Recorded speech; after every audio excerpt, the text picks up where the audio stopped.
Hello दोस्तों, तो नमस्कार। तो कैसे हैं आप सब लोग। दोस्तों, आज की फिर से एक हॉरर नई कहानी में आपका तहे दिल से स्वागत है। और आप देख रहे हैं जेम्स हॉरर स्टोरी। तो चलिए दोस्तों, करते हैं आज की हमारी इस भूतिया कहानी की शुरुआत। Let's begin. दोस्तों, मेरा नाम असूल है और मैं उदयपुर का रहने वाला हूँ। मैं आज आपको मेरे साथ एक घटी सजी घटना से रूबरू कराने वाला हूँ। दोस्तों, ये बात आज से करीब 2 साल पहले की है, जब मैंने एक गवर्नमेंट एग्ज़ाम का फॉर्म सबमिट किया था और मेरा सेंटर जयपुर ही आया था। किस्मत से मेरे 2 दोस्त जो मेरे साथ फॉर्म सबमिट किए थे, उनका भी सेंटर जयपुर में ही आया था। हालांकि एग्ज़ाम का जो सेंटर था वो हमें थोड़ी अलग अलग जगहों पर मिला था। अब हम तीनों दोस्तों ने जयपुर जाने के लिए एक प्लान बनाया। एग्ज़ाम का दिन संडे था और हमको शनिवार को ही निकलना था। दोस्तों, हम दोस्तों ने सोचा कि अगर हम शनिवार को ही चले जाएंगे तो हमें रात को किसी होटल में रुकना पड़ेगा और ये हमें बिल्कुल भी अच्छा नहीं लगेगा और इसका कोई मतलब भी नहीं होगा। तो मेरे दोस्त पीयूष के पास एक कार थी और उसने कार में जाने की बात हमसे की। हमने सोचा कि ज़्यादा बेहतर रहेगा कि हम कार लेके जाएं, क्योंकि कार में सफ़र भी आसान होगा और अगले दिन हम जयपुर भी घूम लेंगे। अब हम तीनों दोस्त शनिवार शाम को खाना खाकर पीयूष के घर पहुंच गए।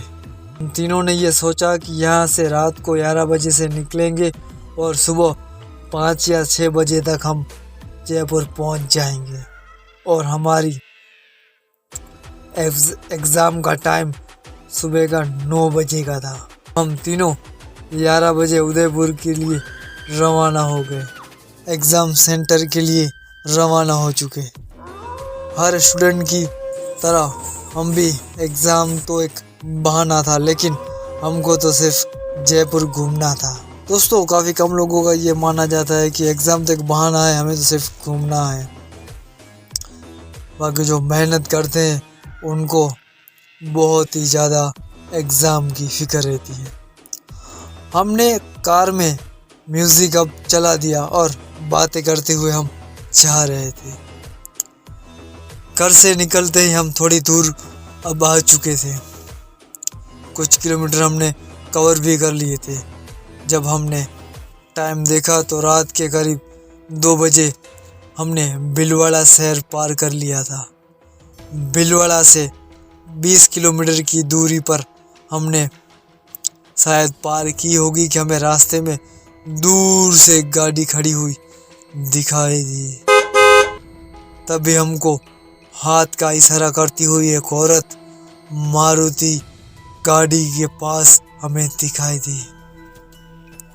तब मैंने तो भूत की काफ़ी कहानियाँ सुन रखी थी कि किस तरह सुनसान सड़क पर आत्माएं पीछे पड़ जाती हैं।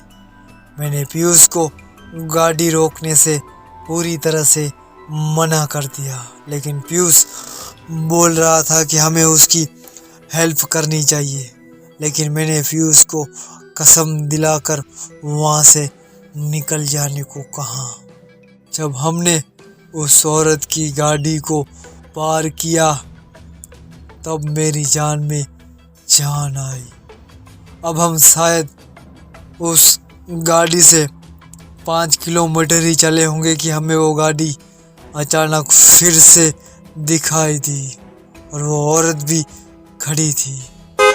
हमें तो विश्वास भी नहीं हो रहा था कि हमारे साथ ये क्या हो रहा है और हमारे डर के मारे अब पसीने भी छूट रहे थे। आज ये आत्मा हमको मार कर ही छोड़ेगी। मैंने पीयूष को गाड़ी की रफ्तार और तेज करने को कहा और उसने 120 की रफ्तार से बहुत तेज स्पीड में गाड़ी भगाना अब शुरू भी कर दिया था और हमने फिर उस गाड़ी को फिर से एक बार और पार कर दिया। पीयूष भी अब बहुत ही ज़्यादा डर चुका था और तभी हमें एक ढाबा नजर आता है। तब हम सोचते हैं कि थोड़ी देर यहाँ रुकते हैं ताकि डर को थोड़ा कम हो सके। तब पीयूष ने ढाबे पर गाड़ी रोक दी और फिर हमने अपना मुंह धोया और एक अच्छी सी हमने चाय मंगवाई। ढाबे वाले ने हमको देखकर पूछा कि तुम लोग इतने घबराए हुए क्यों हो। तो हमने ढाबे वाले को हमारे साथ बीती सारी घटना, सारी बात उसको बता दी।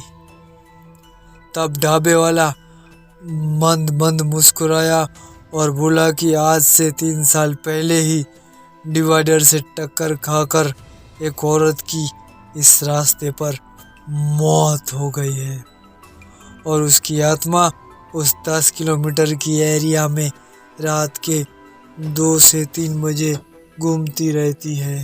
करीब रात के 2 से 3 बजे के बीच लोगों को लिफ्ट मांगती है।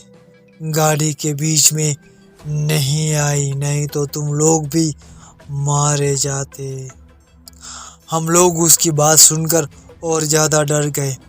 उसने बोला, अब डरने की कोई बात नहीं है, अब तुम आराम से यहाँ से निकल सकते हो।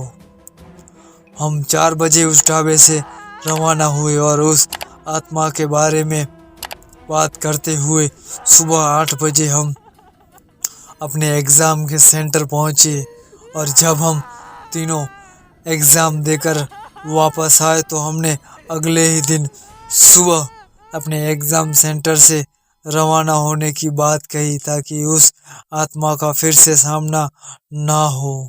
तो दोस्तों, ये कहानी आपको कैसी लगी? इस कहानी आपको अच्छी लगी हो इस कहानी को, इस वीडियो को लाइक कर दें और हमारे चैनल पर आप नए हैं तो सब्सक्राइब कर दें और बेल आइकन को प्रेस कर दें